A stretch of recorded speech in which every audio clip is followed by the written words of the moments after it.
All right, everybody. Welcome once again to the Weightlifting Life Podcast. I am Greg Everett, and of course, with me is Ursula Garza. Again, make sure to submit your questions to us, catalystathletics.com/podcast. Yes, I realize I tell you that every time, and we have a ton of questions, but it is still statistically possible for your question to be used, although not necessarily likely. So take your chances. If you send us a good question, you're not encouraging anyone at all with all of that. Well, I said you've encouraged no one to submit anything. We're going to dry up. That's okay. We've got like 4,000 questions already. So it just, but what if I'm there's encouraging people to make sure that they choose good topics and craft their questions in such a manner that we are compelled to use them over the other ones that we already have. Oh, so they just start off with some sort of ego-feeding remark. You want it, the cream rises to the top, Ursula. I'm not necessarily going to take these questions in chronological order.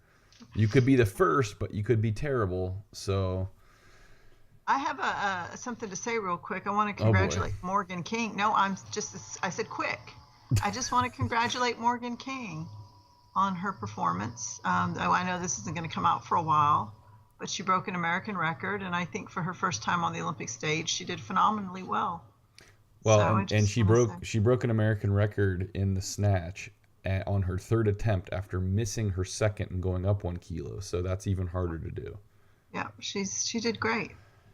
Just want to congratulate her and Dean Cruz, who has been her boyfriend, as we know, but has been her coach, her primary coach for all of her career, made all the jumps and moves with her as she moved around the country from Washington to wherever they were, North Carolina, to the Olympic Training Center. I mean, so he's, what a great support. We talked about having a support system, and there you go. When you've got that one person that is, an unrelenting support system that believes in you, I think it goes a long way, besides the fact that she's an incredible athlete. But, it all has to come together. So yes, it helps not having a boyfriend, girlfriend, husband, or wife who's trying to ruin your life. Sabotage you. Yeah. Well, he's gone above and beyond. And as she's gone through different coaches, he's kind of been the mainstay, So congrats to the two of them. And, of course, to Shaheen and Zygmunt, who were coaching her in the most recent years. Yes. So anyways, that's all I wanted to say. See? Short and sweet. The shortest set of comments that Ursula's ever had in her life. I feel like we have trust issues, Greg. You have some serious trust issues with me, and I'm going to need you to go into therapy. I don't have trust issues. I'm just a skeptical person by nature. Those are different things. Oh, okay. Well, you might need therapy. It's not a psychological disorder. It's pragmatism. Yeah, it's just your philosophy. Okay. Well, before we get too far afield, I'm sure we will later, but let's get to questions. This is going to be the first episode where we actually have all questions instead of 45 minutes of some topic, which I'm sure we'll do next time. All right.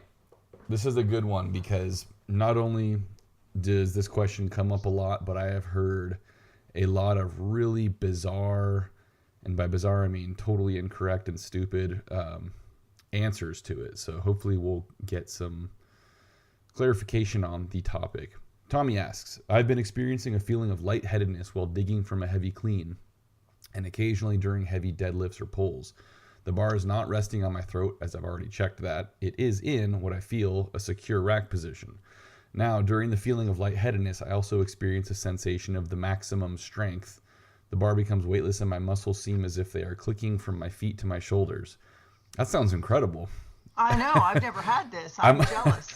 I must say the feeling is amazing. Oh, there you go. But I'm wondering if I'm pushing myself to the point where I may pass out. P.S. I practice the Valsalva maneuver while lifting, as I assume every weightlifter does. Well, I mean, he's perfectly described the Valsalva maneuver in terms of, he's obviously holding his breath for some period of time to create intra-abdominal pressure. But I will let you answer this question because I've heard you answer this question at your seminars, and it was so perfectly well done that I can't even try to pretend to trumpet. So have at it, Greg. You're too kind. What are you trying to get from me?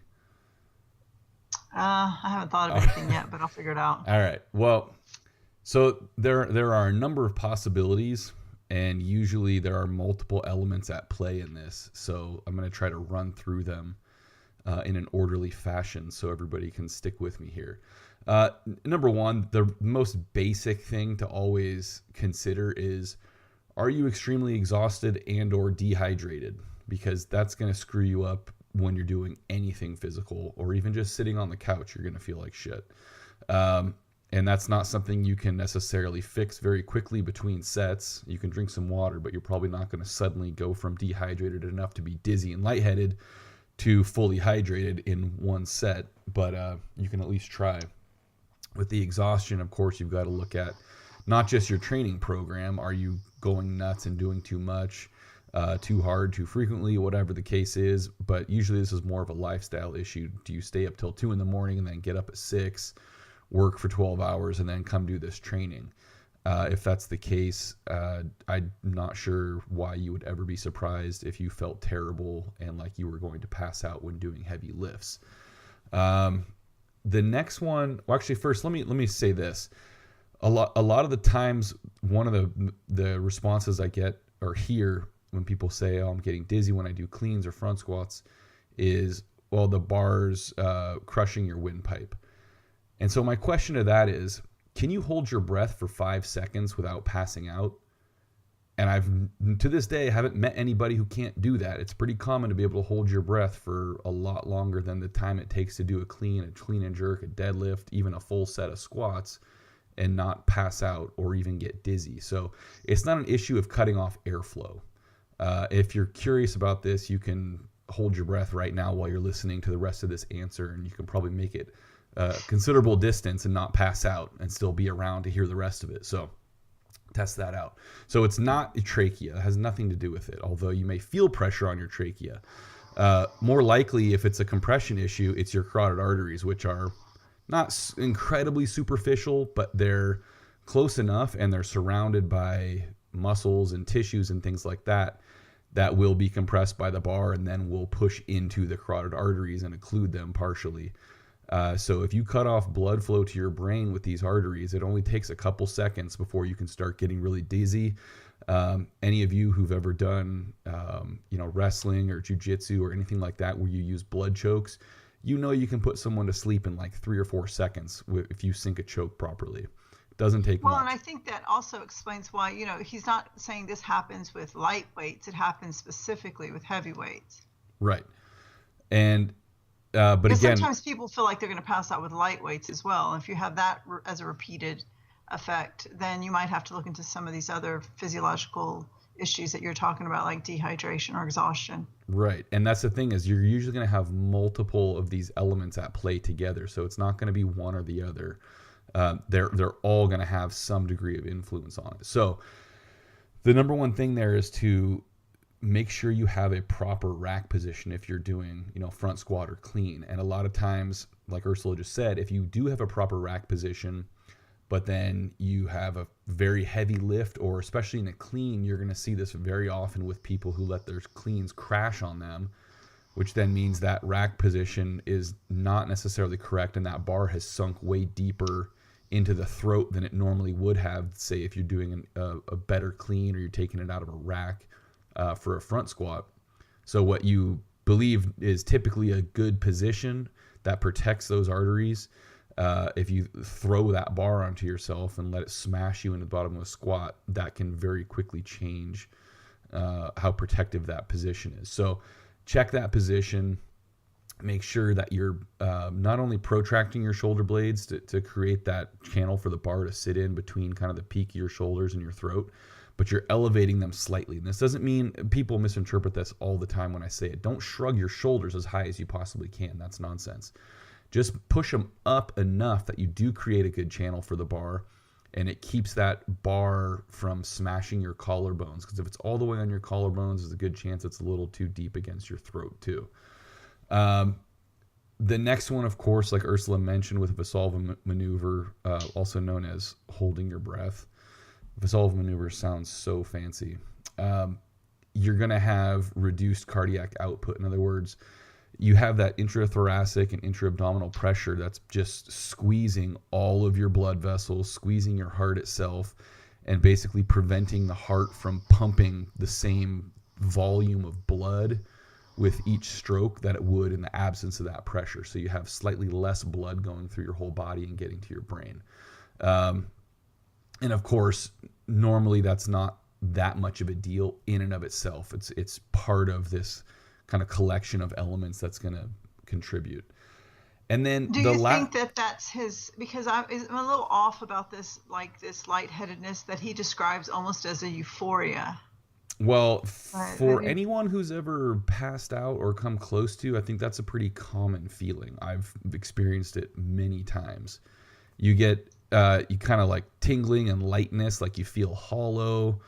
I don't know if euphoria is the word I would necessarily use, but it's definitely not an unpleasant feeling until you realize that there's like a barbell sitting on you that's trying to destroy you. Till you're on your back and you wake up. And then everyone's looking down at you going, what's your problem? So yeah, that's everything he's describing. I guess I've never gotten that close to passing out. The most I've ever had was like a little bit of closing on the sides where I feel like of your vision, the sides of my vision are coming in. And for me, that's just the signal to dip. Just go quick. So yeah, you get that kind of tunnel vision or like kind of sparkly stuff in your vision, like the little tiny pinpoints, like flashing light. Kind of, it'll feel like your legs are hollow, like all of a sudden your body has no mass and you're just kind of floating. Everything will kind of slow down, like you'll have that weird temporal shift. So there's a bunch of different things. Those are all totally common, what he's described. So it doesn't sound like there's anything weird, like he's about to die. Well, I mean, he feels like a maximum experience of sensation of maximum strength. I feel like he's high. You've lost your mind. Well, and he's saying the bar becomes weightless. I think that's more what I'm talking about, where you suddenly feel like your body doesn't exist. Gotcha, you know what I mean? Not like, wow, I'm super strong all of a sudden. He's not having like a Mr. Hyde moment or anything like that. Is Mr. Hyde is the bad one, right? Yeah, Dr. Jekyll's the nice one, the smart one. Okay. So the last thing that I'm not sure, I've never seen this written about until I did several years ago. And the only reason it ever occurred to me is because I used to work on a gut bucket, which is what we affectionately call an ambulance, many years ago. And that's vagal nerve stimulation. And so you have these two vagus nerves that influence breath rate or breathing rate, heart rate, and blood pressure, stuff like that. And if you get stimulation of these things, it will drop your blood pressure and heart rate pretty much instantaneously. And you can kind of test this out on yourself if you're really bored. Hopefully you're not driving while listening to this. Don't do it at that time. Sit in a chair safely with a spotter. But, find your pulse on your wrist or something like that. Then hold your breath and bear down like you're trying to take a growler or stand up out of a really tough clean. And you should feel immediately your pulse rate drop. And then once you start breathing normally again, it will come back up to that previous rate. It's pretty cool, actually.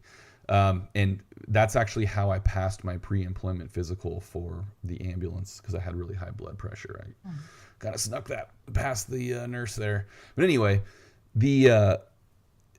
one of the ways that you stimulate vagus nerve is holding your breath, bearing down, basically these things that you're going to do with a heavy lift, like a squat, a clean, a deadlift. And so this is where people are saying, well, yeah, but I get dizzy when I do a really heavy deadlift or like a back squat. So it's not the carotid arteries. Well, this is more likely what it is then. This combined with, reduced cardiac output, that sort of thing. Would like the kind of short, rapid breathing that people sometimes do create? This is a question. That's more like. And I'm asking that because sometimes when I go to the doctor and I'm getting injections, or like when they've had to take out stitches, I've had this vagal response where I'm like about to pass out, and then they have to stop, and you get nauseated even.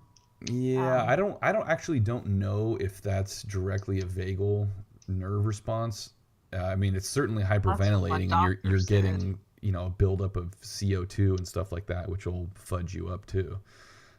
So yeah, don't But that was the hyperventilate only other before you're doing time a I had clean heard of either. anyone speak about that was Yeah, from my medical doctor until I heard you talk about it in that course.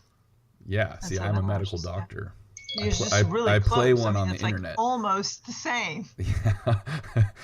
So, but so this is like a really common way that you're going to get dizziness and lightheadedness, even if you have no kind of carotid artery occlusion or compression or any of that kind of stuff. So you don't actually have to have a bar on your neck to experience this at all. You can experience it doing anything, pushing your car down the road if it breaks down. So again, normally you're not going to have a problem with this stuff, but with specific regard to the vagal nerve stimulation, one of the ways you can avoid it is by actually releasing some of the pressure.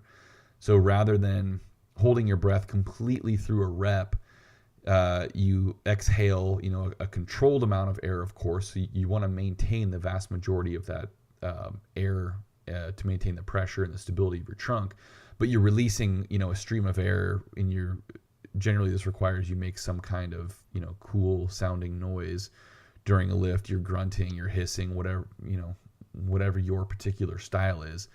But that's enough reduction of that pressure and that breath holding to kind of avoid the dizziness from that vagal nerve stimulation. So experiment with that. Make sure you're well rested, hydrated. Make sure you're not letting that bar sink too deep into your rack position. It's positioned properly. The bar's not crashing on you in the cleans, a all lot that stuff. of lifters, when they're coming out of the clean, they get the bar off their chest for a second and get what is a full breath. You mean before the jerk? For the jerk, right? Yeah, but that's the thing is by then it's too late. This is happening as you're people. just transitioning out of the bottom of the clean, more than likely, or through the That's what he's sticking talking point. about. Because you see a lot of people. I was thinking of when you're just sitting there waiting for your jerk, which is one of my pet peeves. Some people just stand there forever. Yeah. But well, so I'm like, what are you waiting to pass out? But you basically a lot of people do created. that and do well. You've created the problem earlier in the lift, and a lot of times what happens is that you don't notice it until you're standing there getting ready for your jerk and realizing that your legs are hollow and you don't exist, and actually you feel pretty good. So you can definitely bring the bar up off your shoulders, which most people are normally going to do to readjust for the jerk. Get your breathing back to normal, that sort of thing. All recommended activities between the clean and jerk. But that may not necessarily be adequate or in time to eliminate a problem that started earlier in the lift. If that makes sense. Yeah. All right. I think I covered everything in that one. Yeah. Well, and I think that's reminiscent of what I heard you say back in March. Well, I hope so, because it's the same thing that I was trying to say. Oh, okay, good. See, look at all the good stuff you get from coming to my seminar. I know. No, that was a question for me that I just I didn't, even though I've had obviously physiology in my undergrad, I didn't know all of the specific physiology other than what most of us think about, which is you're just holding your breath too long. But then when you started making those points, I was like, well, that's true. Yeah, of course, if I held my breath for 10 seconds with weight on my chest, I probably would pass out. But you definitely wouldn't feel great. But yeah, No. it wouldn't quite have the same effect. And I tempo my clean into the jerk to make sure. And I'm not usually too much of a grinder out of my cleans. If I can't do anything, it's the jerk. So I probably don't really understand what he's talking about. You just don't know what it's like. I do. All right. We ready for the next one? I am. All right. I'm going to try to not get pissed off at this one. Yeah, I was about to say, this is a humdinger. I don't have anything against the young man who submitted this question. No, I think it's a good question. If I get irritated, question. it's because of the frustrating frequency that we hear this idea. So Scott asks, do you suggest doing powerlifting / bodybuilding assistance work? So it sounds like you have some thoughts on this topic, Ursula. You want to take this one? Well, I coach weightlifting. Yeah, out of town. So, Me too. and so I don't use powerlifting movements as they are actually performed in powerlifting in any of my weightlifting programming. Now, that's not to say that we don't do something like a clean grip deadlift. We do, but it mimics the clean pull. And if I'm going to do a back squat and I'm going to stop halfway, I'm not going to be in a good morning position necessarily. I'll either do good mornings or RDLs, or I'll do a back squat. There are some hybrid stuff like little Kang squats and things like that we might do. But certainly I wouldn't call what we're doing powerlifting. I would say that there's some overlap in terms of, do my guys ever bench press? Sure they do. They never bench press with a shirt with their whole back off of the bench in a suit. They don't do anything in the way that a powerlifting would do. So, I mean, you have to kind of differentiate between saying, are we doing powerlifting? Never, but we're doing. I've even given my guys, and I'm not. I know a lot of coaches use box squats and things like that. I have no problems with those. But we do everything in a way that it is closer to its application to snatch and clean and jerk than what your traditional powerlifting movement in competition would look like. So we don't bench the way they bench, but we do bench in conditioning phases, specifically if we're just trying to gain some upper body strength, or if somebody's weak in their upper body. And particularly women, I have do incline and pressing and even bench pressing quite often if I ascertain that they have really strong legs and a just disproportionately weak upper body. I don't want them to throw weight overhead and they can't fix it because they're too weak overhead to fix. I do variations of back squats. I never use anything like chains or bands, and if you want to, whatever. I do isometric type work to work sticking points. I do recovery type work like front squat recoveries or back squat recoveries to work specific angles. But if I think that like the halfway point in the back squat is an issue, I would probably set them right at that point and have them do a recovery, as opposed to putting them into a wide stance with their butt way back and making them mimic a powerlifting back squat. So I wouldn't use like the competitive back squat style. We don't do sumo deadlifts. We do clean pulls and following the same bar path that we would use for a clean. But certainly if we do them heavier and we don't do a shrug or any kind of chest elevation or even any kind of plantar flexion, then I would consider that a form of a deadlift, but it's really like a clean grip deadlift or a clean pull without the extension. In terms of bodybuilding exercises, depending on the athlete, if they have particular weaknesses and say with the lockout, or if they have a wide grip for their snatch, we need to develop some particular tricep strength that they don't already have to be able to maintain the weight overhead with that wider grip. We're definitely doing some extra tricep work, whether it's incorporated with, bench. Obviously, you don't want to do too much bench in weightlifting if you have somebody who is inflexible or immobile overhead. Compounding that by tightening the pecs wouldn't be good. But there are many cases in which we need to strengthen the upper body, and particularly all the muscles of the back. So, either reverse flies or bent lateral raises, rows with either the barbell or dumbbells, reverse grip rows. It kind of goes on and on. There are lots of exercises that weightlifters borrow from bodybuilding. Even curls sometimes have a place. So it just depends on the athlete and their weaknesses. And I mean, I'm going to use any tool that I think at my disposal that I think will improve the overall performance of the athlete. So I need to find their deficiencies and then make sure I fill in those holes. And if that means I need to bring in what are considered bodybuilding movements, that's fine. I mean, I do a lot of unilateral work with the legs, so we do step ups and one-legged squats, and of course a lot of these are considered even lunges, front rack lunges. A lot of these are considered now part of a normal weightlifting program repertoire, but I certainly bodybuilders use those exercises as well. So I don't, categorize like, oh, this is a powerlifting movement. I mean, I see the utility for my athlete, and if it has one, then I'm not afraid to use it. But would I have them do, like the kind of quintessential powerlifting movements as they're done in a competition with suits and belts and crap and train like a powerlifter? No, because I'm not training powerlifters, I'm training weightlifters. And we've seen lots of extraordinarily strong powerlifters that switch over into weightlifting, and all the things they've done, although they're physically strong, don't necessarily have a direct application to an Olympic weightlifter. So you have to be careful just assuming that if you're physically really strong, that's all it really takes for weightlifting, because that is absolutely not the case. There's so many other characteristics that you have to develop. So, just a strict powerlifting regimen wouldn't work anyways.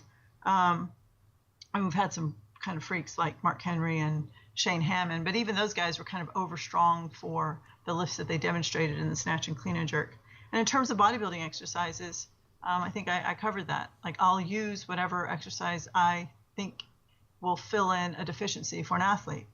And so I don't care what kind of exercise you call it. For me, it has utilitarian use. So I use it. So yeah, sure, I'll use bodybuilding exercises. And some athletes get them rarely, and some athletes get them a lot. It just depends on what they need. Yes. All right. I got to add a few things on the powerlifting topic in particular. So to me, this question, and it, like I said before, it comes up all the time. And one of the really common things we get, we put out these programs on our website, and we get these questions like, can I combine this with 5-3-1 or with this powerlifting squat cycle, this and that?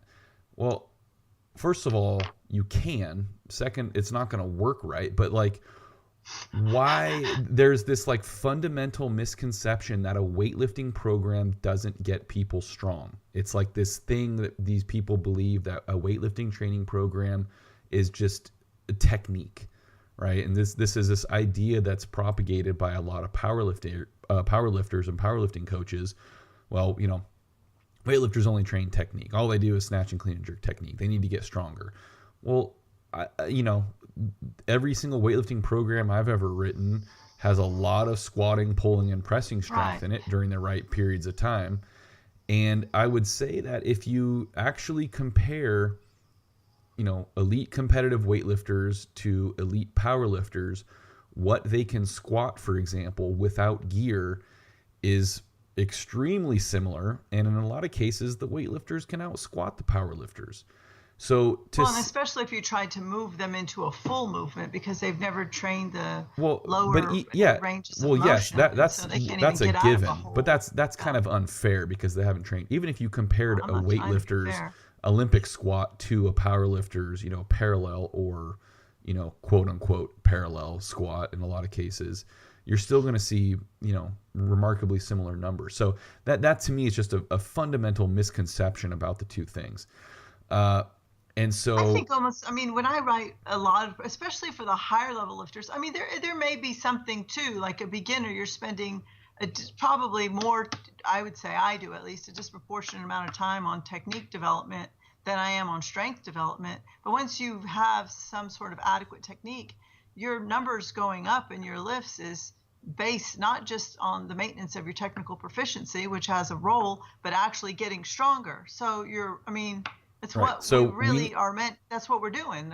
We need to understand is to get your athletes stronger. That weightlifting training makes weightlifters stronger, and that weightlifters are strong. And we'll get at least one comment on this guaranteed. American weightlifters aren't strong enough. They need to get stronger. Train like powerlifters to get stronger. Okay, but that's in response to us being beaten by European and Asian weightlifters who are stronger than us, who don't do powerlifting training. So how is that the solution to the fucking problem? All right, but that aside. Point being, okay, so the power lifts, back squat, deadlift, bench press, okay? I would argue that powerlifting splintered off from weightlifting years ago so that all those powerlifting exercises are weightlifting exercises originally. So powerlifting took those exercises from weightlifting. Just because we don't compete in them doesn't mean they're not weightlifting exercises. Powerlifting basically took weightlifting training exercises and turned them into competition exercises. Our assistants work. And that's not meant to insult powerlifting, but it's meant to underscore the fact that these are things that weightlifters have already been using for decades. This is not some weird thing like weightlifters only snatch, clean, jerk, and they never squat, and they never deadlift, and they never bench press. Of course they do. They do it all the time. I got weightlifters who squat anywhere from 3 to 6 days a week. So, don't tell me that we don't squat. But that's not training. That's not doing powerlifting training, right? That's doing weightlifting training. Yeah. Okay. That's my is the base of what we're doing, period. Like the squat and your pull is the base of a snatch and a clean and jerk. Like if you don't have a strong pull and you don't have a strong squat, it doesn't matter how great your technique is. You're not going to lift more weight. I mean, you can obviously, the more efficient you are, the closer you get percentage wise to those strength numbers. But it's, everything is strength driven once there's technical proficiency.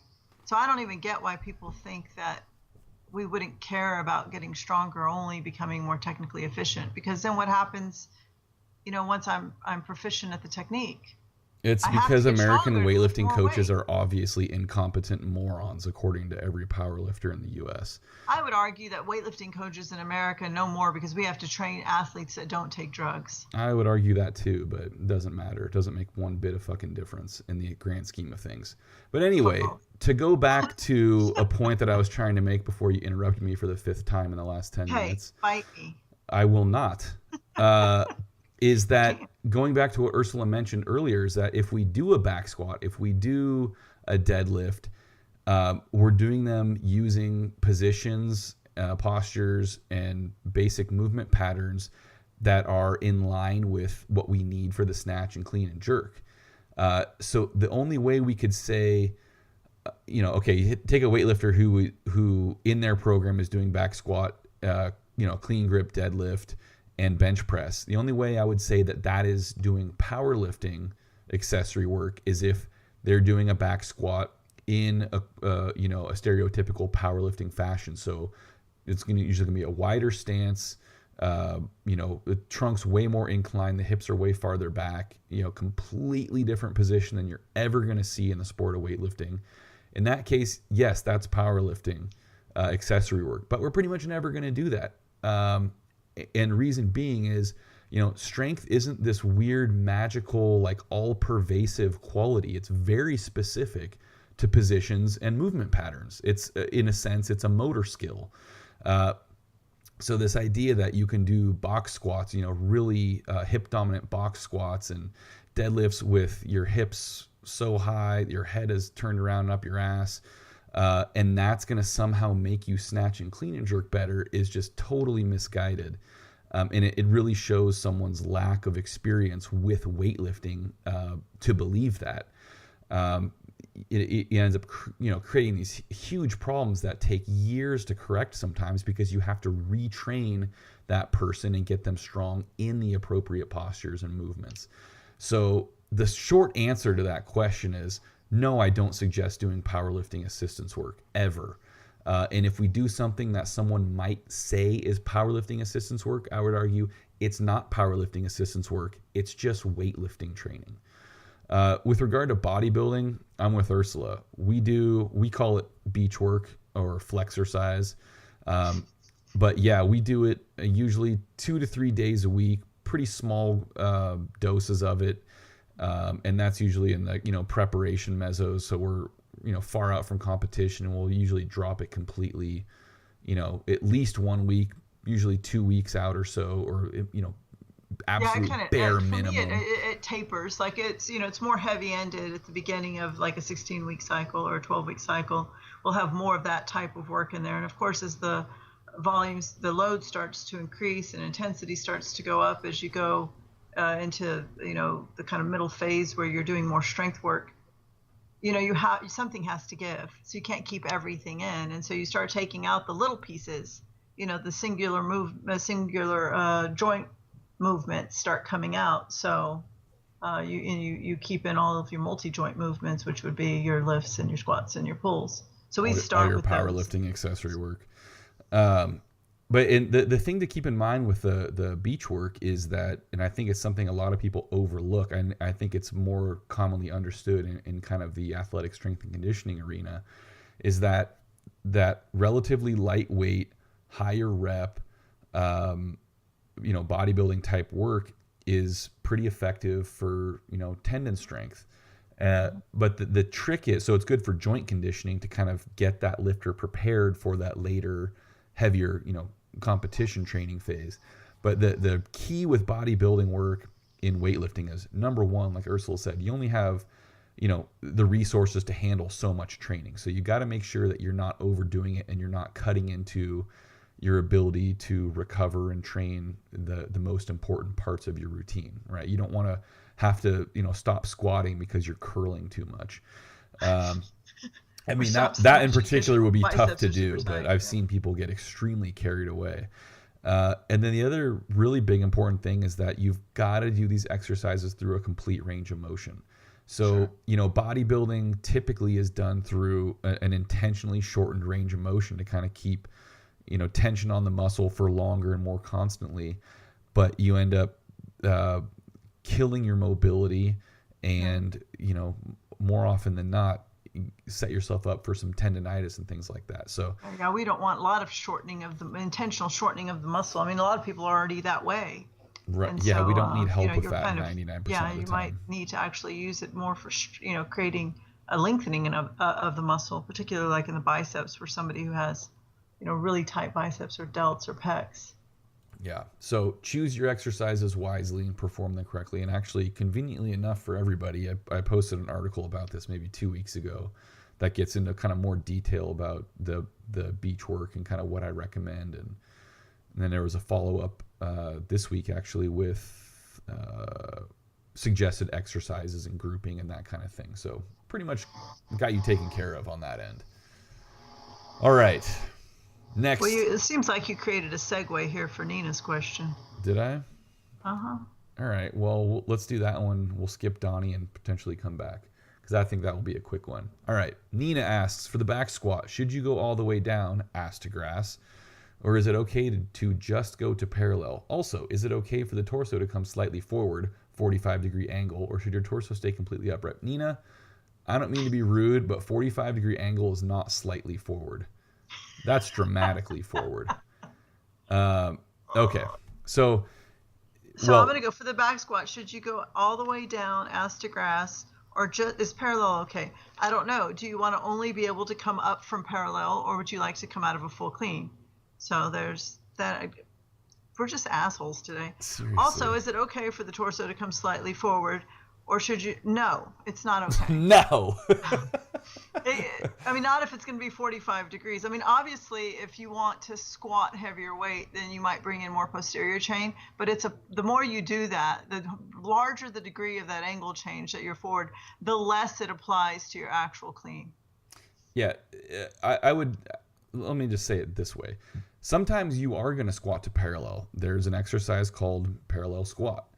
Or, Ursula actually mentioned that earlier. So, for example, if you have someone who has a really bad sticking point right around parallel, you might have them do, one of their squat sessions, at least periodically, with parallel back squats or parallel front squats, which are miserable, but they can be pretty effective. Yeah, they're right. Really miserable for people who are used to utilizing their rebound well, right. And then you see that sticking point where everything just gives and their body caves, and that it's not just their legs that are weak there, but their spinal erectors and the core and their can't spirit hold the drive of the legs could keep going, but then the force gets absorbed in the core. And so often when you're doing those, it's not even really about the legs so much as it's about being able to continue to transfer force to the bar, and you're finding a weakness in the torso that's either the rhomboids or somewhere in the core strength that is not allowing the person to stay upright when they're squatting, and they just kind of curl over. And we see those in front squats and back squats. And so, I like to do those recoveries where you set them right at that angle where it is the hardest point for them to maintain their position,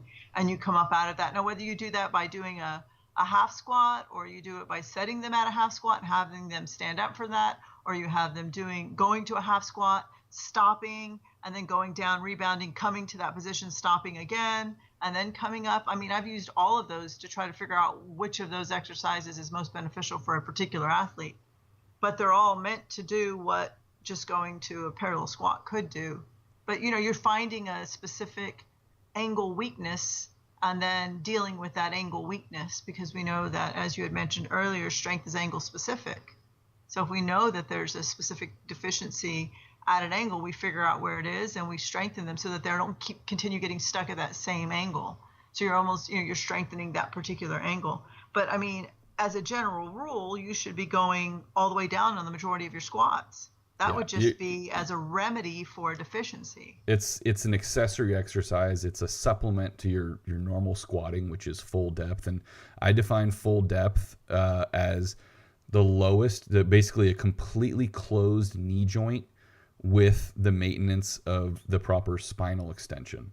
So in other words, if your knee isn't closed maximally, if your knee could still close without your back rounding, you're not at the bottom of a squat, no matter how much you wish you were.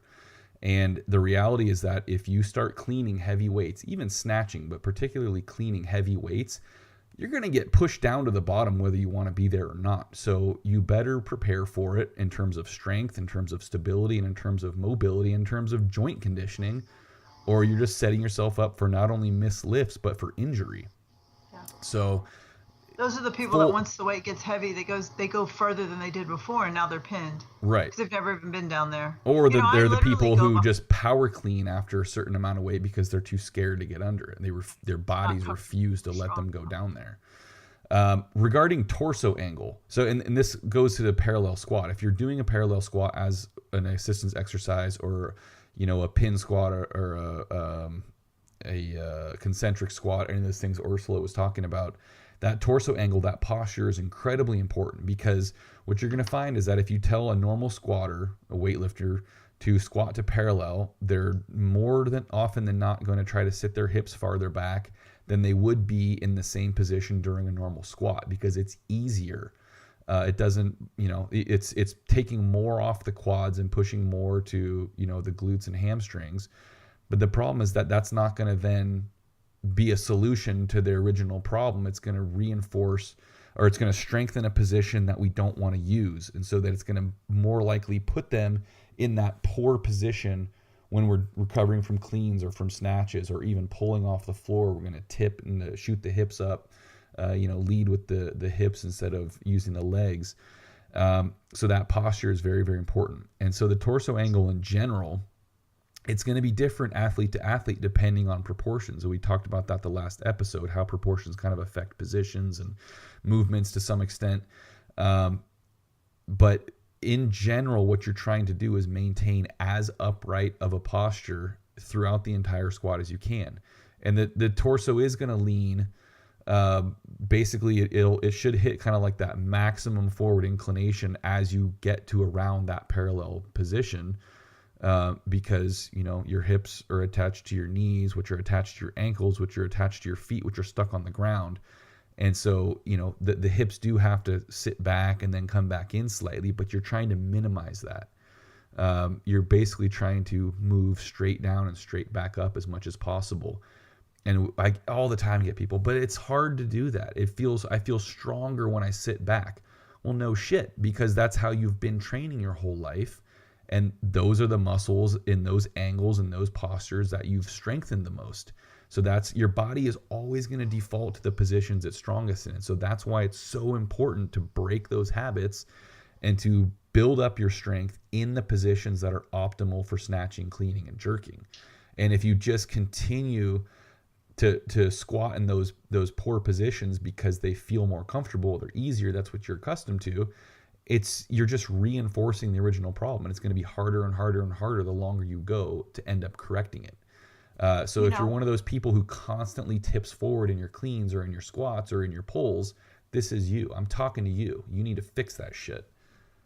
I'm going to do so I think what happens is that people watch some super high level elite lifter do some kind of anomalous movement that they do specifically that they feel is good for themselves and their development. And then they think, oh, well, this guy does it, so I should do it too. Or, oh, yeah, no, they're all wrong. And you can squat that way. Or and I say this because just recently I was down in San Antonio actually on my birthday, and we had like a little training session, and Alexei was there, and he was doing these kind of, I don't know, it's kind of a Kang squat type movement, because when he power jerks, which is also not the norm, he has a lot, the shoulders rotate, and he's got the bar pretty far back and his head's pretty far forward, and he doesn't have a lot of thoracic position, in terms of it looks real straight, and so his chest is forward, and he's at this inclined position that looks like it's putting a lot of stress on the shoulders. He'll do these, versions of squats that almost look like Kang squats that are really meant to load. It's kind of a good morning looking squat to load. And my ex-husband used to do them too, to load the low back, specifically to strengthen the posterior chain for those positions that he ends up getting into because of his particular style and technique of lifting.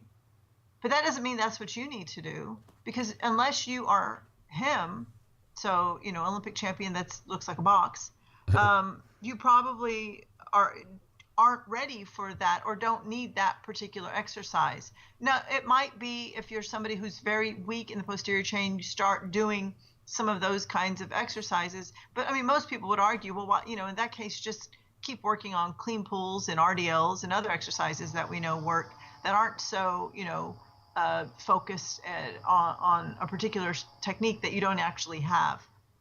So I think people see other elite level lifters like Klokov or Tarakti or somebody do some movements that they do specifically for themselves because of the technique that has developed over decades that has worked for them.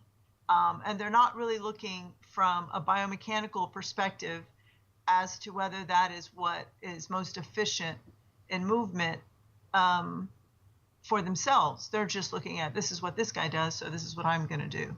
Or I think then that makes it okay for everybody to do. And I mean, you can certainly do it. Good luck. I mean, you're going to snap your spine if you try to do those movements with the weights those guys do. And the question becomes, is it actually going to improve you as a lifter, and will it help you lift more weight? I mean, I only do things for my lifters that I think will actually help increase their snatch and clean and jerk. Like, nothing is frivolous, or, I mean, they do tricks and playthings every once in a while, but, everything should be intentional and directed. And what a crazy idea. I know. I'm off the charts nuts. So anyways. Well, yeah, no, that's an important point. I've made it 1,000,000 times, and I'll make it 1,000,000 more if I need to. You can find an exception to every single rule. But again, that exception is not a good reason to break those rules. And for a number of reasons, which Ursula just kind of enumerated there. But another one to remember is that if you're trying to mimic some elite level weightlifter at the peak of their career or towards the end of their career, they're going to be doing stuff that you probably shouldn't be doing anyway. Right, you're not there yet. In terms of programming and even technique to some extent. But the thing to keep in mind is that essentially all these guys are taught and learn the same in terms of technique. It's the same basic textbook. And then over time, they're allowed and even encouraged to kind of develop that more idiosyncratic technique that suits them best in terms of proportions, in terms of, muscle fiber dominance, in terms of weird anatomical mobility limitations, all these different things that determine how exactly a human being moves optimally during a certain lift. But you don't start day one and say, you need to lift more like Ilya, or you need to lift more like Vanev, or you need to do this weird thing because I saw it on YouTube and it looks cool.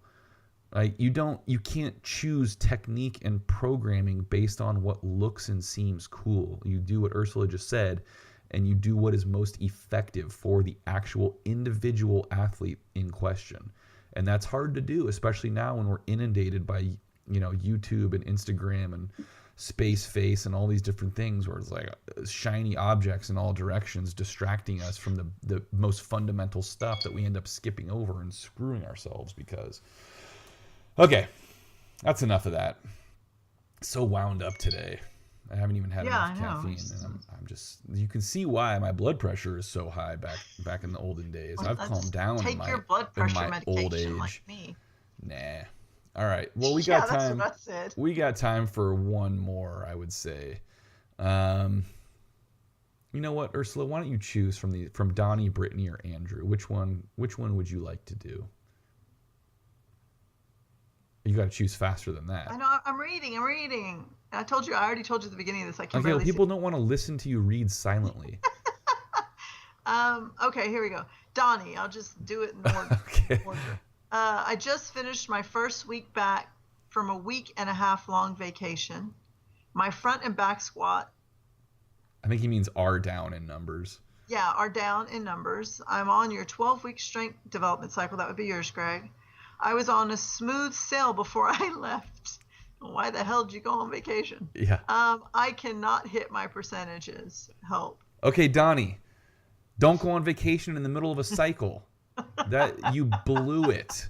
That's like rule number 1 is you check These your things fucking are calendar. Progressive, Jesus. So yeah, I'm super aggressive right now. But I'm sorry, Donnie. I love you, but don't do that. Just so Donnie. if you're going on vacation in 8 weeks, you need to plan an 8-week cycle, and then use that vacation as kind of a back off week where you just suck at weightlifting, and then you're gonna have to come back and build back up. Why would you think you could just jump back in? I mean, it's it's common. It's really common. I have to deal with this all the time. Jump in whenever. No, you have to jump in at the. I mean, you can't just jump in whenever. Now that you've set back. Now we've got to bring the percentages back down and build back up. I mean, they were all moving up, dependent on the fact that you just did the ones before. That's what gets me when people are like, "Well, I missed Saturday's workouts. Should I just do Monday?" Well, probably next Saturday expects you to have done last Saturday. So if you skip this Saturday, how are you going to do next week's? Like, everything is building and being controlled. Yeah. And if you're not going to follow it, then just fuck it. Go all willy-nilly and do whatever anytime. I mean, the program is written in a way that the workouts are supposed to be done on the days, in the order, on consecutive days, or with rests according to what the program says. I mean, all of those things are taken into account by the program writer when they're writing it. What you do Tuesday and Wednesday may be different if you're going to rest Thursday than if you're going to rest Wednesday. Now, Tuesday can be something different, and Thursday can look different. So, I mean, like where the rest days are, how many rest days there are. Like, I'll give a program where, the guys are like, can I do the 5 days that you wrote in a row?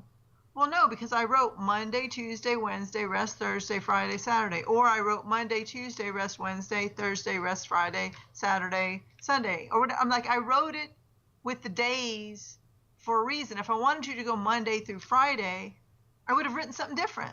Yeah. Well, yeah, that's you have to remember it's a program. Within a week. So imagine like over weeks.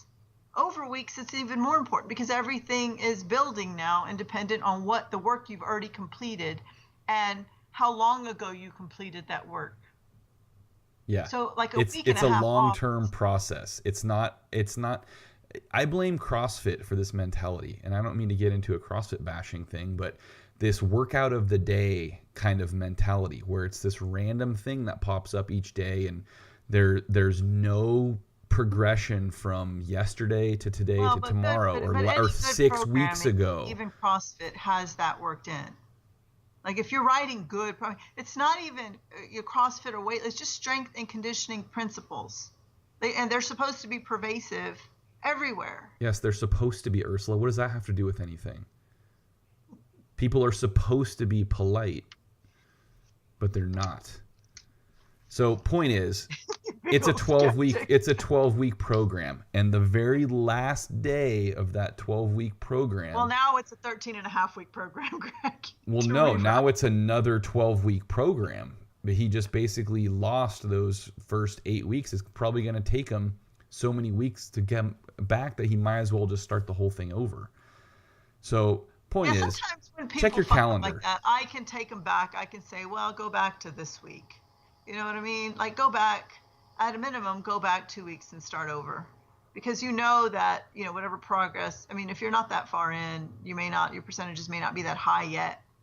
And so, you might be able to go back 1 or 2 weeks and still be able to hit those. But if you thought that you were going to do nothing for a week and a half and you were going to be able to go up 5% on movements for doubles that, you did singles with before, I mean, not with that, you're not. So I think having the expectation that it would work that way. I mean, it's one of my, things about, I write a lot of individual programs, and I have some, like small group programs. Like if one person, I've got a small group of like 6 people, and they're all following the same, kind of the same program. And then one of them fucks off and misses 3 or 4 days. Now I'm like, well, goddamn, now I got to write you your own fucking program to get you back on with everybody else. No, you don't. You have to just that's their problem. Well, I do. Well, you see, you're an enabler. That's why they keep doing it, because you allow them to. Well, you produced Donnie. Yes, it's my fault. You caused Donnie. this. I'm sorry, Donnie. So Donnie, letting you go on vacation. Well, I wonder where he went. Check your calendar. Jealous, actually. Check your calendar next time and plan. A week and a half long vacation. I've never had that's a week entirely and a half beside the point. Good for Donnie that he can do that. No, but I'm mad at Donnie right now for making me look bad and getting this long vacation. Oh my God. Donnie, you're not going to take a week and a half off and come back really well rested. You're going to come back deconditioned. And so, like Ursula said, maybe you can step back a week or two and get back on the smooth sail, as you said. But a lot of times, it's just not going to work. It's going to be all messed up. So, and the thing too is that a lot of times, if you try to do that, you're just guessing, right? So it still may not work, and then you're going to waste even more time. So just avoid the whole problem in the first place. Plan ahead. If you have a shorter amount of time than 12 weeks, don't do a 12-week program. When you get back, start a new 12-week program. Don't go on vacation before another 12 weeks. And you just got to know that everything builds from day one till that last day of the program. It's all a rational progression that builds on itself. So you can't just take a big chunk out and then expect the effect to be the same. Yeah, a week and a half is really, I mean, you might be able to get, 2 or 3 days off, and actually you might then get a little pop up early and like everything feels real light, and then like 2 or 3 days after that shit feels heavy again. But I mean, because that's just a little bit of rest. And sometimes I worry, like if I give you a little bit of rest, then you feel great and you want to go above your percentages, and then you ruin the rest of it. But just do what a week and a half is just entirely too. I mean, a week and a half is the amount of time that people rest after nationals. I don't even give them a week and a half. No, I give them like 4 days. Week and a half is like how long people rest after the Olympics. Yeah. After winning, Donnie. Who do you think you are? Week and a half vacation. I got married or something great like that, and we're just giving him a hard time, poor guy. What? I trained the day after I got married. It's no excuse. I'm pretty sure I trained on both my wedding days. Yeah, see, there you go. I never had both my wedding days. I'm kidding. Yeah, at least you're consistent. Yes. There won't be a third, so we don't have to worry about it. We better wrap this up before we come across as even more bitter, angry, horrible, miserable human beings. I think you're rubbing off on me. Oh, bullshit. Don't try to pretend I'm worse than you. It's looking like it right now. Whatever. All right. At least I wait my turn to talk. Okay. That's a burn. All right, guys. We will talk to you next time. Hopefully there is another one. We don't hate each other too much. And we can actually schedule it. We're going to try to do that. And let's see here. This will be... God, this is going to be in like another 3 weeks. So this time thing is really difficult for me to comprehend. It's very... I mean, it's weird having it every 2 weeks, isn't it? Yeah, maybe we can. Maybe eventually we'll be able to do every week. Probably not, but I'm still going to complain about it anyway. Well, but I'm the optimist. Yeah. Okay. All right, guys. Thank you for listening. If you're listening on Google Play or iTunes or one of those things, and you have a spare minute, please review the podcast. And by review, I mean give us 5 stars and tell the world how amazing we are. Not that we make any money on it, but we just like to be told how great we are. And make sure you put chili peppers. Chili peppers? I don't even know. That's a rate my professor thing. Sorry. Oh, yeah. We don't do that. Okay. All right, guys. All right. See ya.